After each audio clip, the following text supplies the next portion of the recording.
Mississippi, and welcome to a CNN Democratic presidential candidate town hall with Senator Elizabeth Warren of Massachusetts. I'm Jake Tapper. We are live at Jackson State University, a historically black university founded in 1877, for the first major Democratic 2020 event in the state of Mississippi. We are here with Senator Warren, a former special needs teacher and law professor who made her name fighting the big banks. If elected, she would make history as the first female president of the United States of America. Tonight, Senator Warren will take questions from Democrats and independents who say they plan to participate in the Democratic primaries and caucuses. Please welcome Senator Elizabeth Warren. How are you? Good to see you. Have a seat. Oh, this is fun. So before we begin, you're a former law professor. Feel good to be back on a campus? It always feels good to be back on a campus. Absolutely. Which is more fun, teaching law students, teaching on a campus, or working with senators in the U.S. Senate? Teaching. Are you kidding? Okay. Yeah, much more fun. I thought you might give that answer. Let's start with our first town hall question. The first one comes from Christopher Lane. He's a doctoral candidate in public health here at Jackson State University. Christopher. Good evening, Senator Warren. My question is, Mississippi is a deeply red state and one of the poorest states in the country. Yet many white, poor, and working class citizens continue to vote against their economic interests. What message, if any, do you have that may resonate with them, that may encourage them to vote for you? So thank you for the question, Christopher. Look, this is how I see it. Washington is working great. It's working fabulously for giant drug companies. It's just not working for people who are trying to get a prescription filled. It's working great for big oil companies that want to drill everywhere. It's just not working for people who see climate change bearing down upon us. It's working great for giant financial institutions and for payday lenders. It's just not working great for people who are living paycheck to paycheck. I'm tired of a Washington that works for the rich and the powerful. I want a Washington that works for the rest of America. That's why I'm in this fight. And I believe on that Democrats, independents, and Republicans, they know a scam when they see it. And they see a Washington working for those guys. I think they're ready to get in the fight and get a Washington and a country that works for the rest of America. Thank you. So our next questioner is Kalita Hicks. She's a supporter of yours and a Spanish language translator from Jackson. Kalita. Hi, Good Kalita. evening. Since the election of Donald Trump, the number of hate crimes has increased, and white supremacists have become more emboldened online and in public. What are your plans to unite the country? Oh, good. Thank you for that question. You know, it starts with the fact that we've got to recognize the threat posed by white nationalism. White supremacists pose a threat to the United States like any other terrorist group, like ISIS, like Al-Qaeda, and leadership starts at the top. And that means you've got to call it out. No sitting by. And then when you call it out, as President of the United States, you got to use the tools available to you. And that means get the Justice Department, when they break the law, to go after them with full prosecution. That's what I can do. Thank you. Thank you. Good question. Our next question comes from Georgia Karan. She's a graduate student here at Jackson State University. Georgia. Hi, Georgia. Hi. Thank you, Senator Warren, for taking my question. Thank you so much for taking my question. I am an African-American female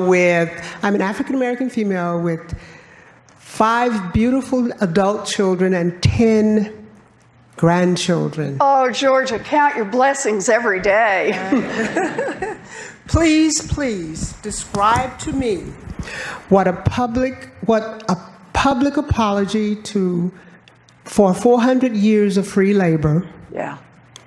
in the South, especially Mississippi, will look like in the African American community in the new election, All right. Thank you, Georgia. in the new administration. Thank you. So, America was founded on principles of liberty and freedom and on the backs of slave labor. This is a stain on America. And we're not going to fix that, we're not going to change that until we address it head on directly. And make no mistake, it's not just the original founding. It's what's happened generation after generation. The impact of discrimination handed down from one to the next means that today in America, because of housing discrimination, because of employment discrimination, we live in a world where for the average white family has $100, the average black family has about $5. So I believe it's time to start the national, full-blown conversation about reparations in this country. And that means I support the bill in the House to appoint a congressional panel of experts, of people who are studying this, who talk about different ways we may be able to do it, and to make a report back to Congress so that we can, as a nation, do what's right and begin to heal. Thank you. Thank you. Senator, if I could just follow up on George's question. You've said you're open to a conversation about reparations to the descendants of slaves and also to Native Americans. You also said, might that include direct payments, direct financial transfer of money? So there are a lot of ways to think about how reparations should be formed. And I notice Georgia's question actually started with just the frame of an apology, right? With the frame of a national recognition. We have a lot of experts around the country, a lot of activists who have a whole lot of different approaches to it. And I think the best we can do right now, I love the idea of this congressional commission. Let's bring people together and let's open that conversation as Americans. Let's see what ideas people want to put on the table and let's talk them through. Because I got to tell you, ignoring the problem is not working. Let me bring in Jake Fuchsia. He's a supporter of yours as well. He's a student who founded a labor rights group at the University of Mississippi Law School. That's in Oxford, I believe. He has a question about Medicare for all. Jake. All right. Senator Warren, thank you so much for being here this evening and your tireless advocacy for universal health care. As a supporter of universal health care and an advocate for organized labor, I do worry about the current bill's elimination of private health insurance. Oh, yeah. As that would eliminate the private health employer-based plans that so many unions have advocated for. Can you explain how Medicare for all would be better for workers than simply improving the Affordable Care Act? Okay, so it's a good question. Let's start with our statement that we should make every time we start to talk about changes in our health care. And that is, health care is a basic human right, and we fight for basic human rights.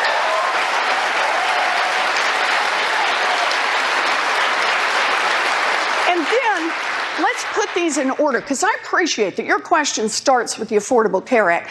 Let's all remember, when we're talking about what's possible, let's start where we are and the difference between Democrats and Republicans. Right now, Democrats are trying to figure out how to expand health care coverage at the lowest possible cost so everybody is covered. Republicans, right this minute, are out there trying to repeal the Affordable Care Act. They've got a lawsuit pending down in Texas where they're trying to roll it back, what they couldn't do with a vote, they're trying to do with the courts. HHS every day is doing what they can to undermine the Affordable Care Act. So when we're talking about health care in America right now, the first thing we need to be talking about is defend the Affordable Care Act, protection under the Affordable Care Act.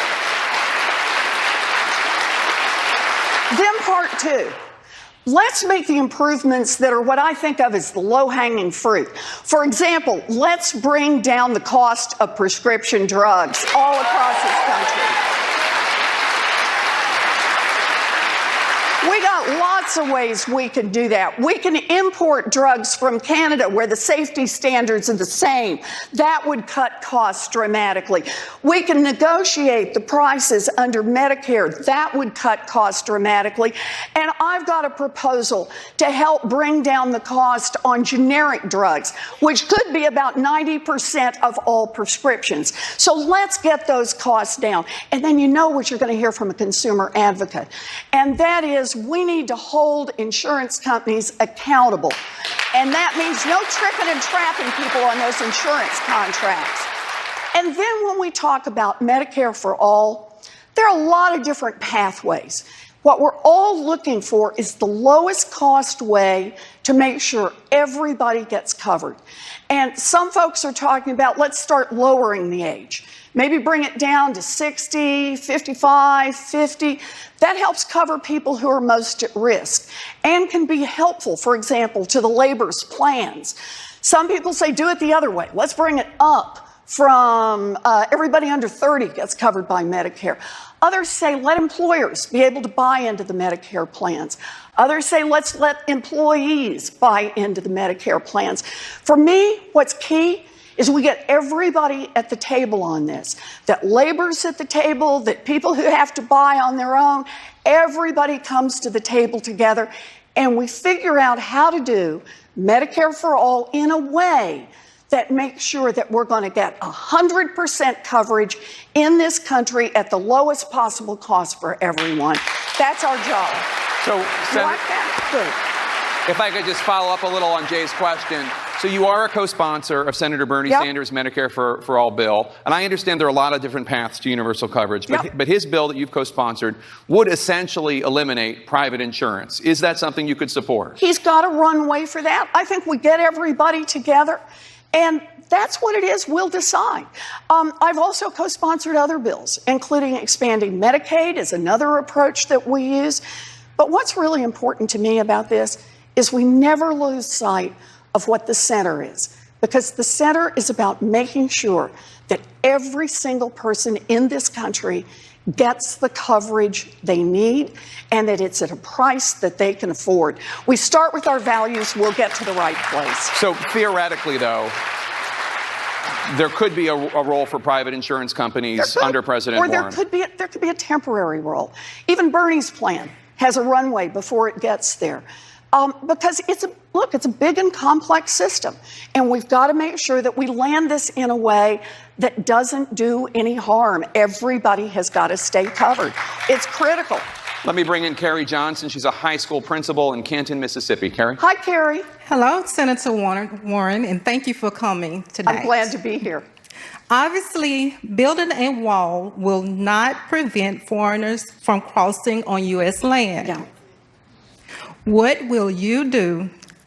What will you put in place to control the influx of migrants? Okay. So let me just start where I think of our whole immigration policy. And that is, we need to have policies on immigration that are consistent with our values. We are a country that is built on our differences. That is our strength, not our weakness.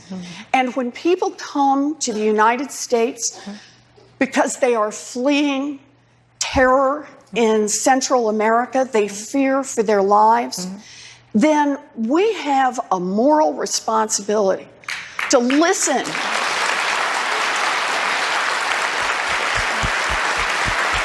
and to be there.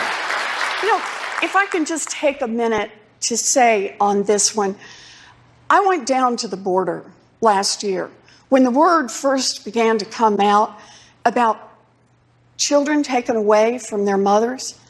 And I just want you all to envision this. Think of a big old Amazon warehouse, only dirty and smelled bad. And when I walked in, on my left were cages, maybe 10 feet wide, 40 feet deep, a toilet back in the corner. one after another crammed full of men. On the right, one after another crammed full of women. And then you walk into the main area, and there were cages about the size of this central area here with nothing but little girls in it. And over there, nothing but little boys. It's not who we are. That is not the country we want to be. And an immigration system that is administered so that it is not able to tell the difference between a criminal, a terrorist, and a 12-year-old little girl is an immigration system that not only is not keeping us safer, it does not reflect our values.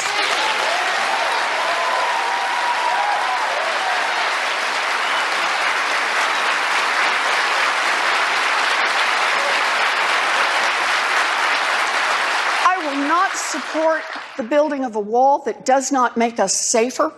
The administration itself, people within it have already said this is not about security. This is not how we're going to make ourselves safer.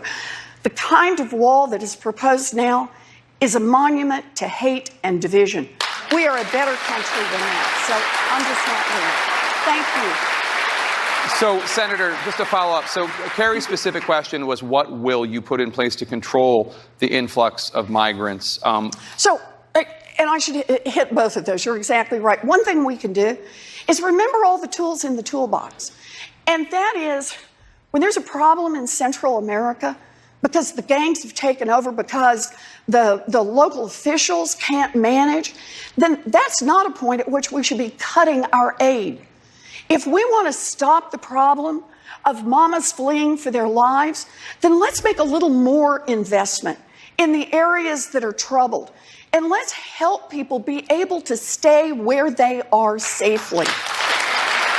That's a much kinder way to do it. I want to bring in Paul Buckley. He's a high school history teacher from Jackson. Paul? Hi, how are you, Paul? I'm doing well. Good evening. Welcome to Mississippi. Thank you. So, Senator, conservatives are increasingly using the socialist label as a means of attack. So how and to what degree will your policies encourage the traditional value of self-reliance, offering financially challenged Americans a hand up but not a handout? So, this is just a reminder that folks can say whatever they want. But the reality is, at least for me, I believe in markets. And I believe in the value that we get out of markets. But it's got to be markets with rules. Market without rules is theft. But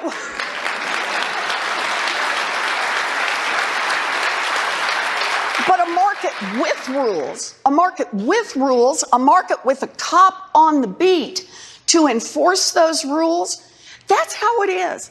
That small businesses get a chance to start and to grow. That's how it is that employees get to move from one place to another. That's how it is that we get new products. I'm a supporter of markets with rules. And what's wrong right now in Washington is the big folks, they don't want rules. These giant corporations, they just want to be able to run over whoever they want to run over. And if that means run over their own employees, then by golly, they'll do it. If that means run over their customers, by golly, they'll do it. If that means running over their local communities, by golly, they will do it. So the way I see this is we not only need a government that's on our side with these rules, we need big, systemic change. And that means we need more balance out there in the marketplace. And I'll tell you real quick a couple of ways we can do that.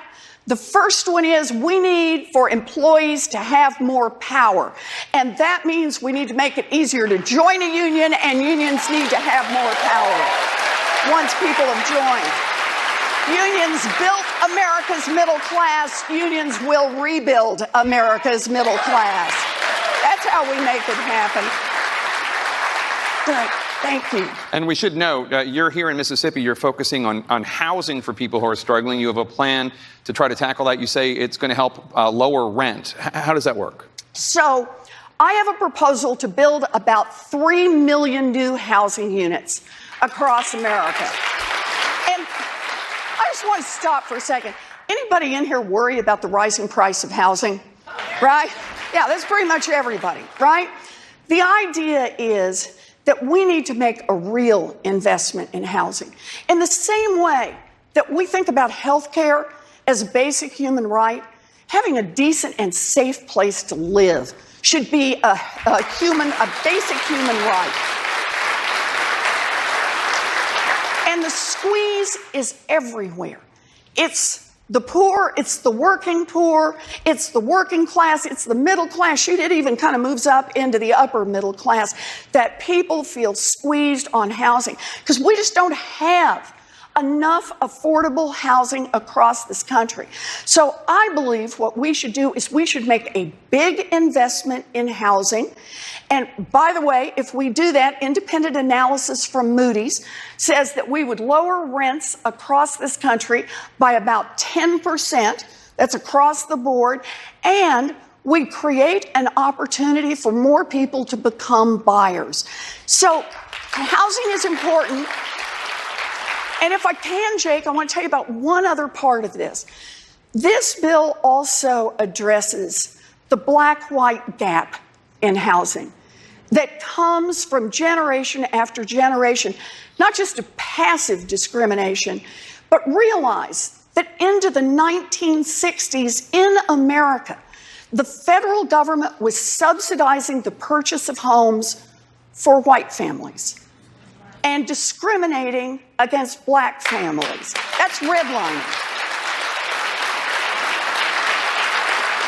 This bill tackles that head on, and it says for people who are living in formerly redlined areas, there's going to be some special assistance for first-time home buyers, for people who got cheated in the run-up to the housing crash and lost their homes, some special assistance for folks to be able to get that first home and to start building the generation after generation of wealth. It's a step in the right direction. We're going to take a very quick break. We'll be right back with more from CNN's Democratic Presidential Candidate Town Hall with Senator Elizabeth Warren. We're live in Jackson, Mississippi. Stay with us.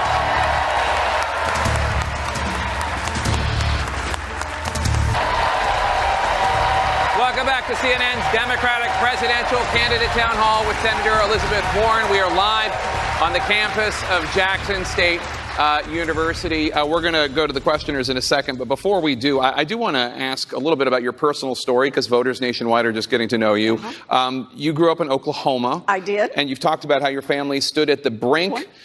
One person from Oklahoma. There we go. Welcome to Mississippi. Okay. So you talked about how your family stood at the brink of financial disaster through a good part of your childhood. How has that shaped your life in the Senate? So I'll tell you about that. So I have 3 older brothers. They all went off and joined the military. That was their ticket to America's middle class. I was the late in life baby. My mother always just called me the surprise. And about the time I was in middle school, my daddy had a heart attack. And it was serious. Thought he was going to die. The church neighbors brought covered dishes. It was a scary time. He survived, but he couldn't go back to work. And we lost our family station wagon. And at night, I'd hear my parents talk. And that's where I learned words like mortgage and foreclosure. And I remember the day that I walked into my parents' bedroom, and laying out on the bed is the dress. And some people here will know the dress. It's the one that only comes out for weddings, funerals, and graduations. And my mother's in her slip, and she's stocking feet, and she's pacing back and forth, and she's crying. She's saying, "We will not lose this house. We will not lose this house." She was 50 years old. She'd never worked outside the home. She was truly terrified. And I watched her while she finally just pulled it together, put that dress on, put on her high heels, blew her nose, and walked to the Sears and got a minimum wage job. And that minimum wage job saved our house, but more importantly, it saved our family. Anybody who wants to know me has just heard the story. But here's the thing for me now. For a long time, I used to think that was just a story about my mother. How when you get scared, you reach down, you find what you have to find, and you bring it up. And then years later, I came to understand this is a story about millions of Americans who, it doesn't matter if you're scared. When you got to do something to take care of people you love, you reach down, you find it, and you pull it up.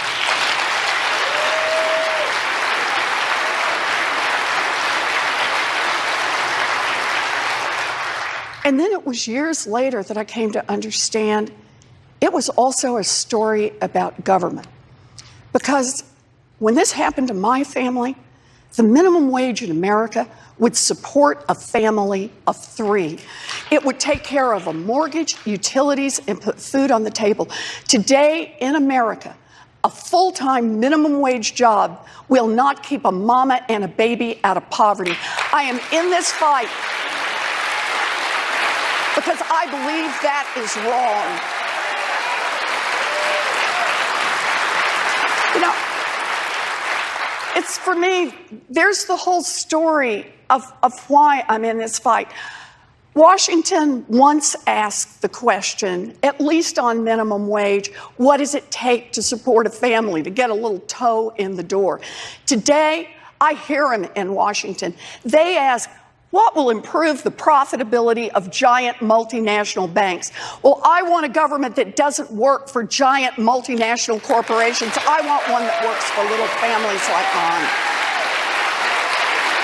I want to bring in Latoya Hubbard. She works for a defense contracting firm here in Mississippi. Latoya? Good evening. Hi, Latoya. Do you have any plans of relieving federally funded, overwhelming student loan debt burdens, being that many middle class and poor individuals obtain those loans to create a better future but are having issues doing that? Oh, Latoya, the answer is yes. I have got plans to reduce student loan debt. Let me just start here.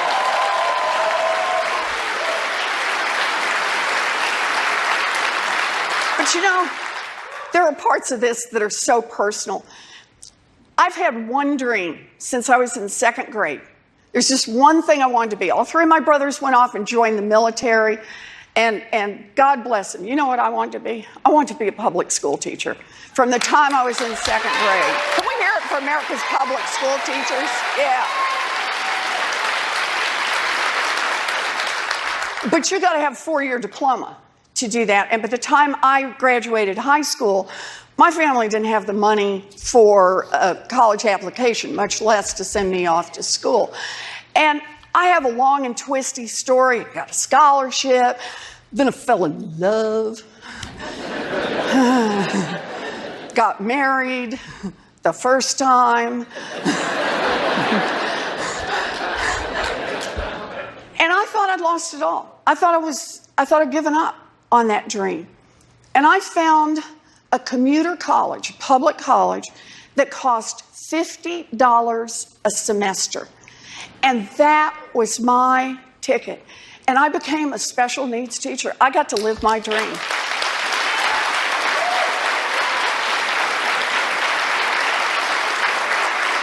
So let me just say, I believe in what we can do through education. But if America wants to be a stronger country, America wants to be a country of real opportunity for everyone, then that means that every kid has a right to get an education without getting crushed by student loan debt. Period. While we're on the subject of education, our next question has to do with the place we're standing in right now, Historically Black University. Yes. I want to bring in Kathy Johnson. She works in banking in Ridgeland, Mississippi. Kathy. Hi, Kathy. Thank you, Senator Warren. Being a graduate of a historically black college and university, I see firsthand how we are the first to lose funding or to have budget cuts. How would you make it a priority that we receive more funding and being able to compete with non-historically black colleges and universities? All right, it's a great question.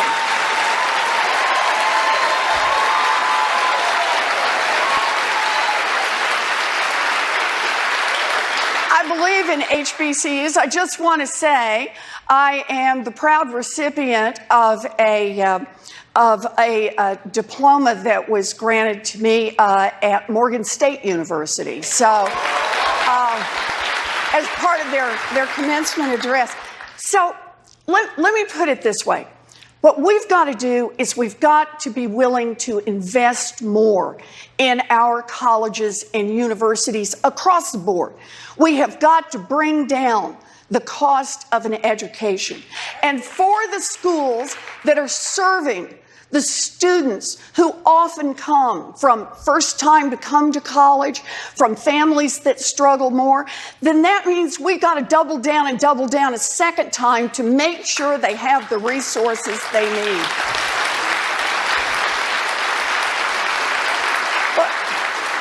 And it's not enough just for somebody to stand here and talk about it generally. I want you to know, I get this one. Right now in America, African American students are more likely to have to borrow money to go to college.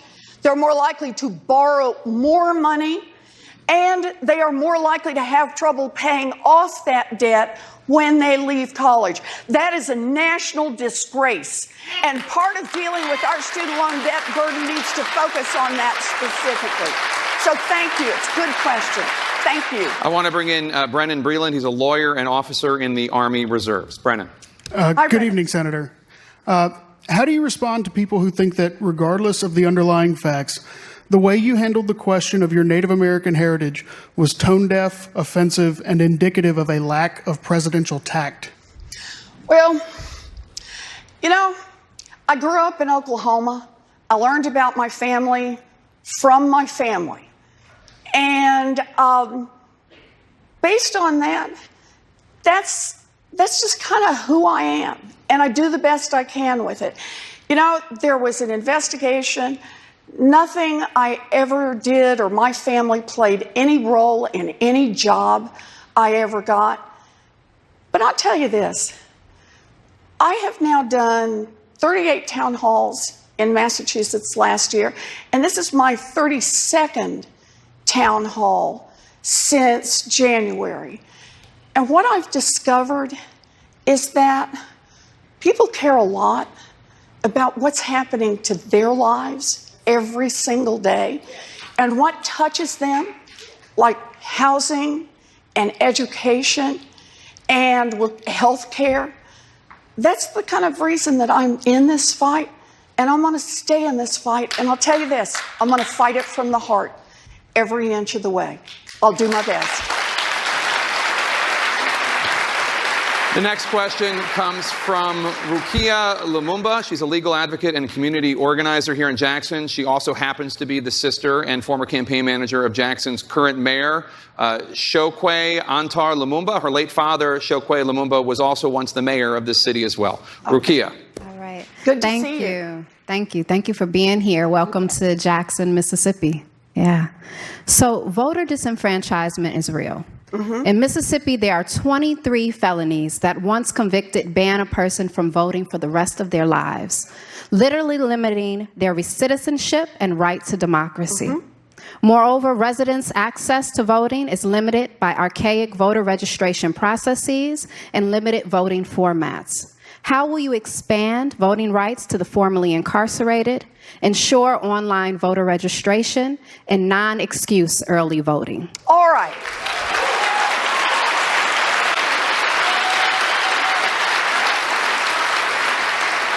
Question, but can I go you one bigger? Yeah. And that is, I believe we need a constitutional amendment that protects the right to vote for every American citizen and to make sure that vote gets counted. We need to put some federal muscle behind that. And we need to repeal every one of the voter suppression laws that is out there right now.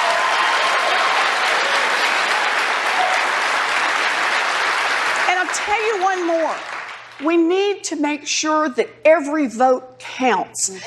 And I want to push that right here in Mississippi, because I think this is an important point. You know, come a general election, presidential candidates don't come to places like Mississippi. Yeah.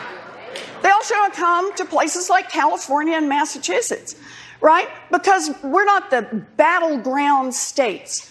Well, my view is that every vote matters.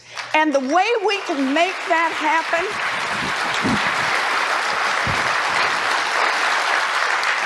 is that we can have national voting, and that means get rid of the Electoral College and every vote. Yep.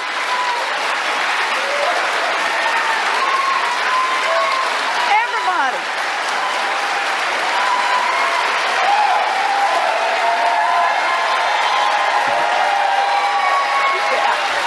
I want to. I think everybody ought to have to come and ask for your vote. What do you think? Yeah. I want to bring in Hannah Burnell Williams from here in Jackson. She's hoping to go to graduate school. Hannah? Hi, Senator Warren. Hi, Hannah. Recently, many leaders in our nation have taken a stance on whether or not Confederate symbols should remain in the public eye in many of our cities, towns, and parks. As a presidential hopeful, do you have any plans on addressing the removal or lack thereof of the reminders of this nation's dark past, or have any plans on preserving the nation's history in a way that explains it in a more educational sense versus showing praise to the losing side? All right. You put it right.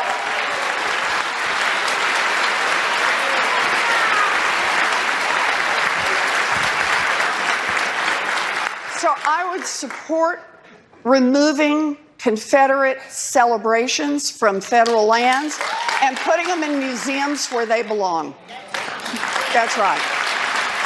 Thank you. Let me follow up if I can, because Mississippi is the only state in the country that still has the Confederate battle emblem on the state flag. Do you think Mississippi should adopt a new flag? Yes.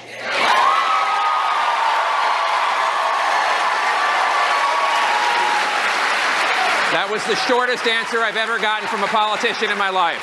We'll be right back with more from CNN's Democratic Presidential Candidate Town Hall with Senator Elizabeth Warren. We're live in Jackson, Mississippi. Stay with us.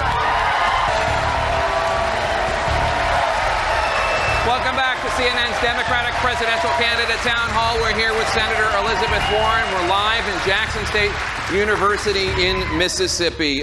In 2018, Jackson, Mississippi had its highest homicide rate in more than 20 years, with 84 murders. According to local media, it's among the highest murder rates in the country. On that topic, I want to bring in Ariane Hill. She's an accountant for the Office of the State Treasurer. Ariane? Hi. With Jackson, Mississippi having a very high homicide rate, will there be any revisions to gun control to help ensure less killings throughout the metropolitan city?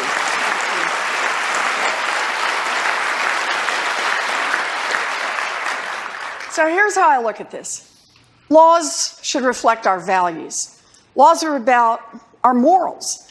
And right now, across this country, we lose on average 7 children and teenagers every single day to gun violence.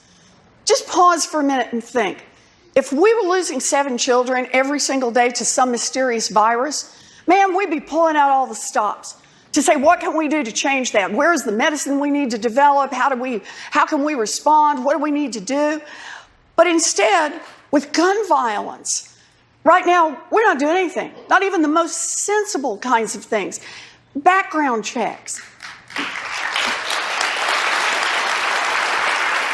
At the federal level, no fly, no buy. Like if you're on the terrorist watch list, maybe you shouldn't be able to buy a gun. That weapons of war do not belong on our streets.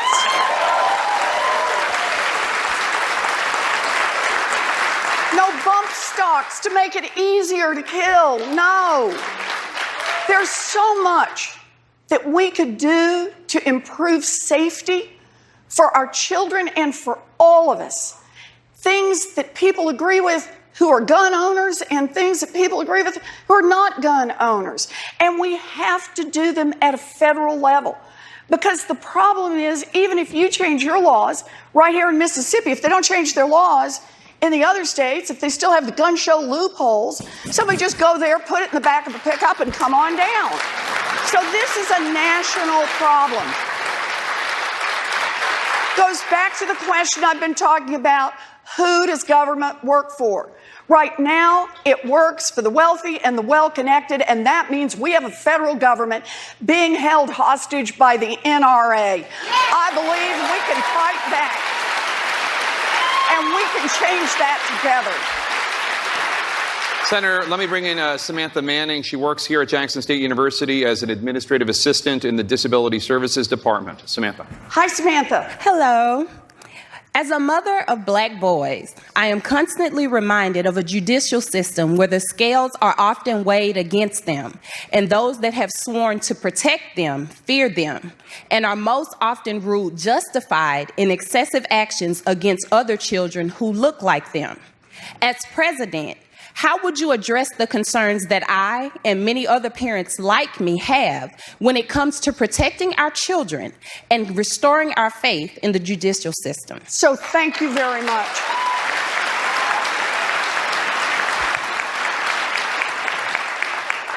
I start with the principle, the 4 words carved above the United States Supreme Court: equal justice under law. That's what I believe in, but I understand today in America, we don't have that. Right. That's right. Race matters, and we need to call it out. Right.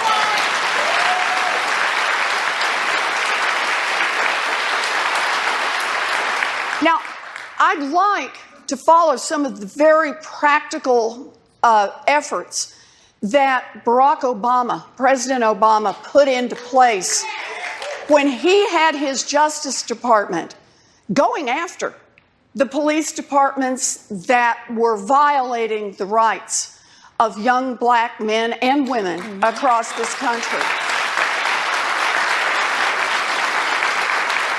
I know there's much to criticize this administration about, but the very fact that the Justice Department under President Obama had worked with police departments around the country, and they were not finished, but had worked with, and some had already reached the point of signing consent decrees, of starting new training, of trying to put themselves on a better path. There are many good people in law enforcement who want this to work and want to make it work if they have the right resources, if they have the right opportunities, if they can do community policing. That's where President Obama was leading us, and this administration pulled that out of the Justice Department, reversed it, and that makes the world a lot more dangerous for everyone. I would reverse that and go where President Obama went. Thank you.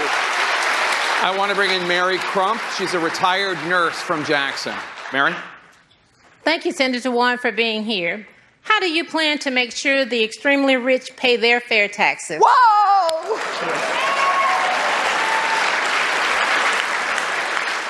So, look, we need big structural change in this country.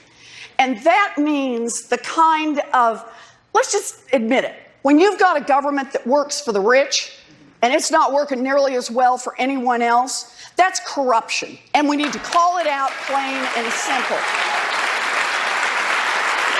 So the first thing we need to do is we need to attack that corruption head on. I have the biggest anti-corruption bill since Watergate. Big problem? You got to have a big bill to deal with it. Now, it's got a lot of pieces to it, but the main point is to beat back on the influence of money, because that's how they keep getting this government, getting this country to work for them. So, for example, my bill says we're going to end lobbying as we know it. Block the revolving door between Main Street, between Wall Street and Washington. I'll give you one more. Everyone who runs for federal office ought to have to put their taxes online. Everyone. So part one, we got to deal with the corruption head on, but let me give you a part two. I was talking earlier about we got to rewrite the rules in this economy. And part of that is putting more power back in the hands of workers. Unions, that's one way to do it. I've got an accountable capitalism bill that says on the big Fortune 500 companies that we're going to have employees also sit on the board of directors and help make decisions. But there's one more we've got to talk about, and that is my ultra millionaires tax. So the idea is on the truly great fortunes, $50 million and above, we start charging 2% a year on just that 50 millionth and first dollar and on up. 2% a year. By the way, anybody in here a homeowner? You've been paying wealth taxes for a long time. They're just called property taxes. I just want to include the Rembrandt and the diamonds in the property taxes. So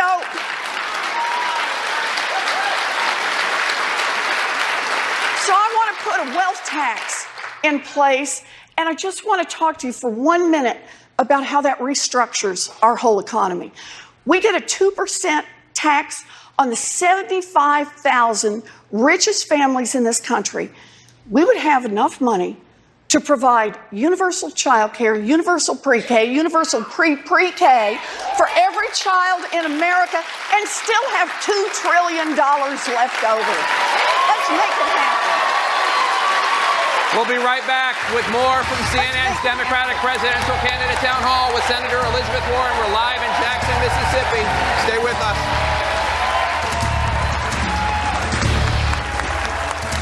9 times more on its infrastructure.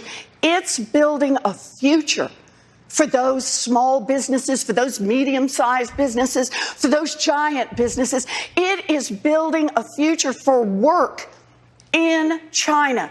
We need to step up our investment in infrastructure right here in the United States of America.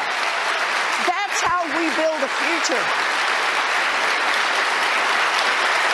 And I'll add one little piece to it and say, when you take a look at the Green New Deal, understand this is about building the infrastructure for the 21st century, for a sustainable world. Yes. Let me bring in Maggie Spitz. She works at a public library in Madison, Mississippi. Maggie. Okay, thank you. Hi.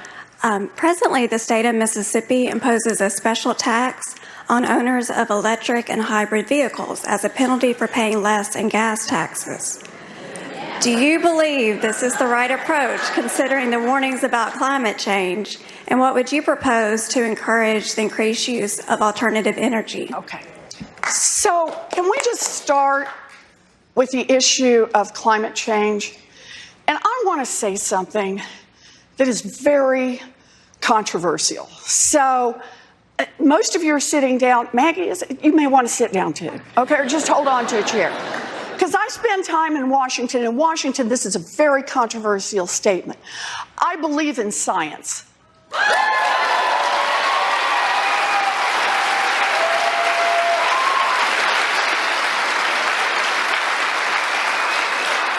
Climate change is real, it is man-made, and we are running out of runway to be able to fix this problem. We need all hands on deck on this one. So I mentioned earlier, as part of infrastructure, we need to be thinking about infrastructure in terms of hardening our infrastructure against the climate change that's coming our way, and in terms of building green energy infrastructure. We need to do more, though. We got to be working in every single direction. More money on research, more money on how we get our vehicles so that we get to a place where we have a sustainable Earth. This is truly the crisis that faces not just our nation, but the world. The United States is a world leader. The problem is we are leading in the wrong direction right now on climate. We got to go the other way. We got to show the world what can be done. Thank you. I just want to follow up on Maggie's question because she talked about the gas tax. And as you know, the federal gas tax has not been raised since 1993, leaving many states to fend for themselves to maintain the roads and bridges. Would you support, theoretically, raising the gas tax to pay for the infrastructure needs? So, I'll tell you what worries me about doing this through gas tax. I'm open to the conversation, but what worries me is it falls hardest on working people. When I talk about raising taxes, what I really want to see is I want to see an ultra-millionaires tax. I want to see taxes on the top. And then let's use that to help subsidize what it is that we really want to see, cleaner vehicles. That's the direction I'd much rather see us go. I want to get us there, but I want to do it the other way. The next question comes from Allie Mack, a longtime Jackson resident who served as the Dean of International Studies here at Jackson State University. Dean Mack. What is your position on the impeachment of Donald Trump?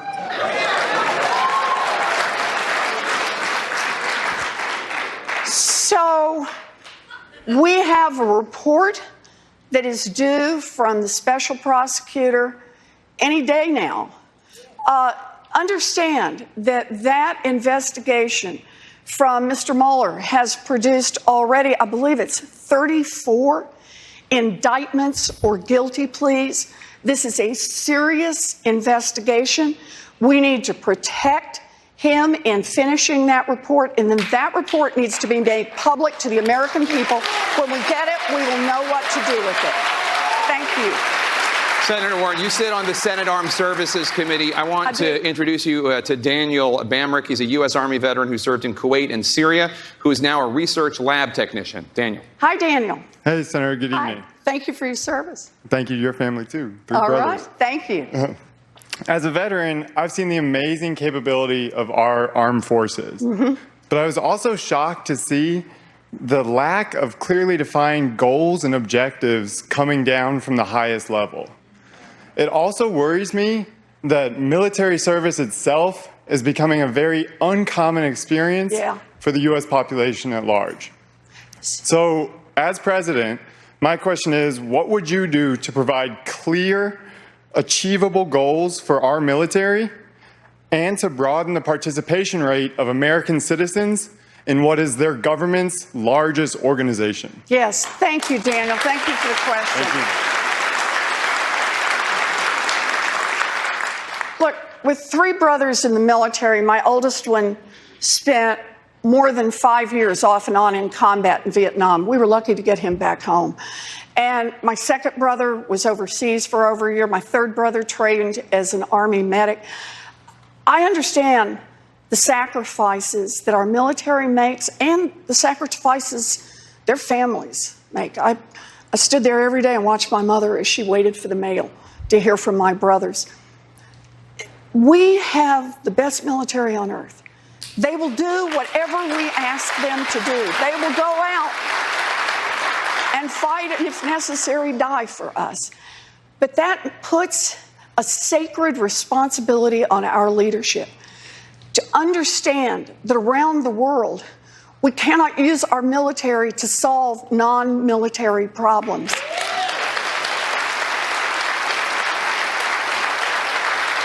We need to be willing to use all of the tools in the toolbox. And that means we need to be using our diplomatic tools much stronger. We need to use our economic tools.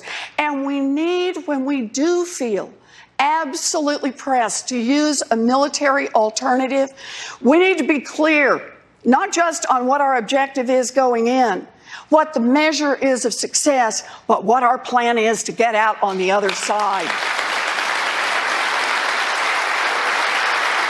We cannot fight endless wars. It's wrong. So Daniel worked in Syria. He served in Syria. You've said it's, quote, right to get our troops out of Syria, but you did criticize President Trump for failing to plan the withdrawal with U.S. allies. The U.S. is currently planning to leave 400 or more service members in Syria on what is being called a peacekeeping mission. Would you, as president, keep any troops on the ground in Syria, and if so, how many? I think we need to get out. We need to get out until someone can identify, and this is the whole point about it. I ask this in hearings in armed services. What is the measure of success? If you're going to be there, describe. Let us see so we can tell if you're failing or succeeding at this. And no one can come up with an answer. And until they can do that, we need our troops back home. I want to bring in Jada Lee, a public health educator from Jackson. Jada. Right. Hello. Hi, Jana. Hi, good evening. Mississippi has one of the highest maternal mortality rates in the nation. Black and brown women make up the majority of those who fall victim to higher rates of pregnancy-related mortality. Although some of this disparity can be attributed to lack of access, other issues are less easily explained. How would your administration create legislation to improve outcomes for these women? So it is an excellent question. Let me tell you something I've already been working on in this area.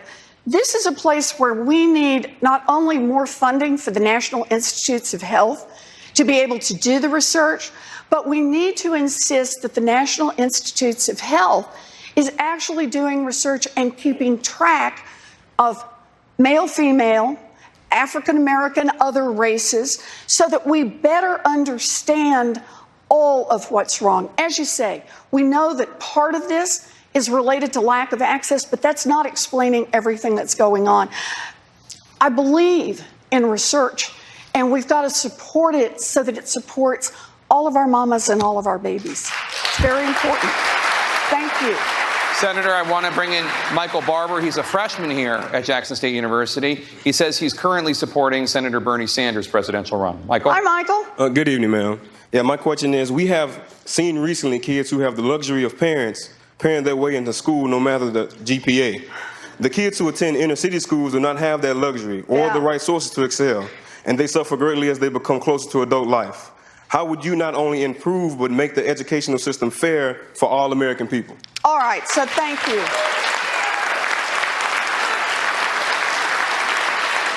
You know, this scandal just shows one more time that some folks who are rich just think they don't have to play by the same set of rules as anyone else, and that they can use their money to do whatever it is in terms of buying influence. We have to put a stop to that. And it's not just, it's everywhere now. And we're here talking about a presidential primary. It's everywhere in Washington. You know, I want to say something about democracy for a minute.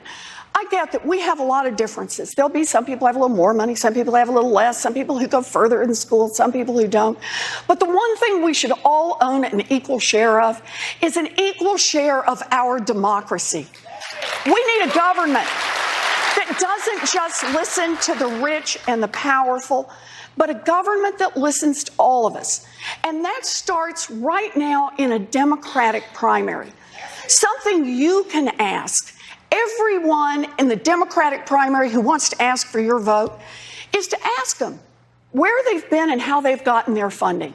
Me, I don't take corporate PAC money. In fact, I don't take PAC money of any kind. I don't take federal lobbyist money. And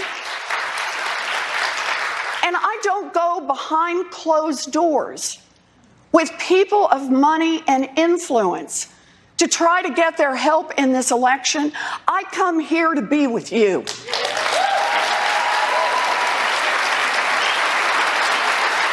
Because I believe that our democracy is really on the ropes. We have a country that's working better and better and better for a thinner and thinner slice at the top. In 2020, we have a chance to take that back. We have a chance to build a real grassroots foundation, face-to-face, person-to-person, neighborhood to neighborhood.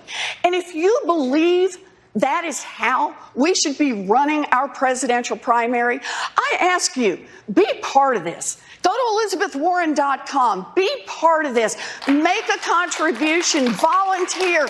We're going to have to build this thing ourselves because democracy is not a machine that will go of itself. And government, our government, is not for sale. We need a government that works for the people, and that means the people have to be there as part of it. Thank you. I have one final question for you, Senator. Faith is very important to many people across the country. It's very important to many people in Mississippi. What role does faith play in your life, your public life and your private life? So I was raised as a Methodist, and I was a 5th grade Sunday school teacher. All I can say is nobody got hurt. It was a low bar for being a 5th grade Sunday school teacher at our church. And I raised my children in the Methodist Church. What it is for me is the importance of the lessons we learn when we remember our values, when we remember our faith. The story for me is Matthew 26. And I'm sure some of you, a lot of you, know this story. You know, this is the one where the shepherd is dividing the world into the sheep and the goats. And as we all know, sheep are going to heaven, goats, nah, they're not. And the sheep ask him, why us? Why us, Lord? Why did you pick us? We look like those guys. And the shepherd, the Lord, answers back by saying, I was hungry and you gave me food. I was thirsty and you gave me water. I was in prison and you visited me. Naked and you clothed me. Inasmuch as ye have done it unto one of these, the least of thy brethren, ye have done it unto me. And what I hear in that is 2 things that guide me every day. The first is there is God. There is value in every single human being. Every single human being. And the second is that we are called to action. That passage is not about you had a good thought and held on to it. You sat back and were just a part of the, thought about good things. It does not say you just didn't hurt anybody and that's good enough. No, it says you saw something wrong. You saw somebody who was thirsty. You saw somebody who was in prison. You saw their face. You saw somebody who was hungry, and it moved you to act. I believe we are called on to act. Our thank you to Senator Elizabeth Warren. Thank you as well to our audience here and to Jackson State University. Great questions from all of you. Thank you so much. Be sure to tune in Wednesday night at 10 p.m. Eastern. Dana Bash will moderate the next CNN Democratic candidate town hall with former Colorado Governor John Hickenlooper. CNN Tonight starts right now. Thank you. You can go in the audience if you want. Kelly, do pictures. Everybody want to do pictures? Yeah.